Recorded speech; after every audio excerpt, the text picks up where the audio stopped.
Hi అండి, అందరూ ఎలా ఉన్నారు? బాగున్నారా? అయిపోయినాయి పనులన్నీ. ఏ వంటలు చేశారు మీరు ఈరోజు టిఫిన్కు? నేనైతే ఈరోజు బెండకాయ ఎగురు చపాతి చేస్తున్నప్పుడు బెండకాయ ఎగురు కోసం ముందుగా బెండకాయలు ఒక పావు కిలో తీసుకొచ్చాను. అవి శుభ్రంగా కడిగేసి ఒక 5 బెండకాయలు అయితే పక్కకు పెట్టేసాను. రసం పెట్టుకున్నప్పుడు బాగుంటుంది కదా అని చెప్పేసి 5 బెండకాయలు పక్కకు పెట్టేసుకొని దానికి కొన్ని బెండకాయలు శుభ్రంగా కడిగేసి చిన్న చిన్న ముక్కలుగా కట్ చేసుకుందామండి. ఒక ఉల్లిపాయ, చిన్న సైజు ఉల్లిపాయలు చిన్న ముక్కలుగా కట్ చేసుకుని ఒక పెద్ద సైజు టమాటా గుండు తీసి శుభ్రంగా కడిగి పెట్టేసాను. ఇప్పుడు అన్నీ రెడీ చేసి పెట్టేసుకుంటే తొందరగా అయిపోతుంది కదా అని చెప్పి చపాతి పిండి కూడా కలిపి పెట్టేశానండి. కొద్దిగా పూర్ణం ఉంది మొన్నటిది, అది ఒక 5 బక్సాలేమో అవుతున్నాయి. అది కూడా రెడీ చేసి పెట్టేసుకున్నా. ఈ కూర పెట్టేసుకొని తాలింపు వేసుకొని మిగతాయి కూడా చేసేసుకోవచ్చు కదా, అది బొప్పట్లో ఒక వైపు చేసుకుంటే అయిపోతుందని ఇప్పుడు కూరకు నేను తాలింపు వేసుకుంటున్నాను అండి. కొద్దిగా నూనె వేసుకొని అల్లం వెల్లిపాయ పేస్ట్, పోపు గింజలు, కరివేపాకు, ఉల్లిపాయలు వేసేసుకుందాము. ఉల్లిపాయలు అన్నీ కొద్దిగా మగ్గిన తర్వాత టమాటా ముక్కలు కూడా వేసేసుకుందాము ఒకేసారి. అంటే కొంచెం నేను చెప్తున్నా కదా, పచ్చి స్మెల్ పోతే చాలు, నేను వేసేస్తాను అని చెప్పాను కదా. ఉల్లిపాయలు అన్ని ఉల్లిపాయలు పచ్చి స్మెల్ పోతే సరిపోతుంది. టమాటా ముక్కలు వేసేసి కాస్త పసుపు, ఉప్పు వేసామనుకో తొందరగా మగ్గిపోతుంది. ఉప్పు అయితే మాత్రం నేను ఈ రోజు నుంచి అంటే ఈ కల్లుప్పు వాడుతున్నా అండి. అంటే రోజు వాడతాము, వీళ్ళు ఏం చేస్తారంటే అయిపోయినప్పుడు ఆ కల్లుప్పే తీసుకురారు, పాకెట్ తీసుకొస్తాడు మా అబ్బాయి. నేను వెళ్తే మాత్రం కల్లుప్పు తెచ్చుకుంటాను. కల్లుప్పు తెచ్చేసుకొని కాస్త ఎండలో పెట్టేసుకొని మిక్సీ పట్టేసుకొని డబ్బాలో పోసి పెట్టుకుంటాను. దానికి మనకు కూరకు నేనైతే ఇది 1.5 స్పూను కూర పట్టేసుకుంటాం కదా, అదైతే ఒక 1/2 స్పూన్ వేసుకుంటే సరిపోతుంది. మాది పెద్ద స్పూన్ కదా, దాంతో కరెక్ట్గా 1/2 స్పూన్ వేసుకుంటేనేమో పులుసు కూరలో సరిపోతుంది.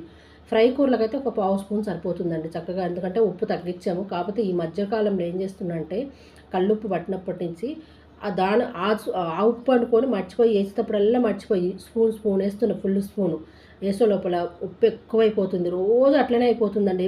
ఎంతసేపు గుర్తుండదు, వేసేసిన అబ్బా అనిపిస్తుంది.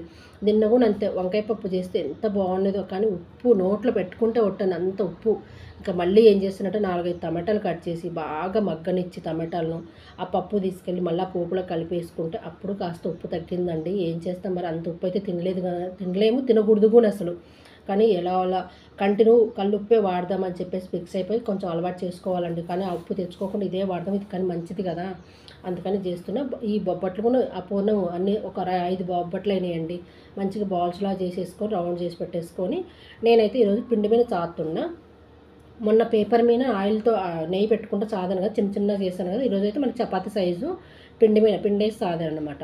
ఇప్పుడు కరెక్ట్గా బొబ్బట్లు ఒక 5 అయినాయి. ఒక 5 చపాతీలమైన పిండి పెట్టేసాను, రౌండ్ చేసి పెట్టేసుకుని. కర్రీ కూడా దగ్గరికి వచ్చిందండి. కొద్దిగా పులుసులాగా పెట్టాను అనమాట, ఎగురులాగా. టమాటా వేసాం కదా, అది కొంచెం మన చపాతీలో అద్దుకొని బాగుంటుంది. ఫ్రై అయితే కొంచెం బాగోదు కదండి, అందుకని కొంచెం టమాటా వేసి చేశాను. దగ్గరికి వచ్చిందండి. బొబ్బట్లు కూడా అయిపోయినాయి. ఇంకా నెక్స్ట్ చపాతీ కాల్చుకుందామండి. వేడి వేడి చపాతీ, వేడి వేడి బొబ్బట్లు, బెండకాయ ఎగిరేసుకుని తింటే బాగుంటుంది కదా. పొద్దున్నే చక్కగా వేడి వేడిగా బొబ్బట్లు, నెయ్యి, ఇంకా దీనికి తోపట్టు నెయ్యి వేసుకుని తింటే బాగుంటుంది. పొద్దున్నే నెయ్యి వద్దని చెప్పేసి ఒట్టిదే మా వారికి ఒక చపాతీ, ఒక బొబ్బట్టు, బెండకాయ కూర అండి వేసుకొని తినేస్తే ఇది ఎంత బాగుంటుందో. ఇదన్నీ అయిపోయినాక నేను తినాలన్నమాట.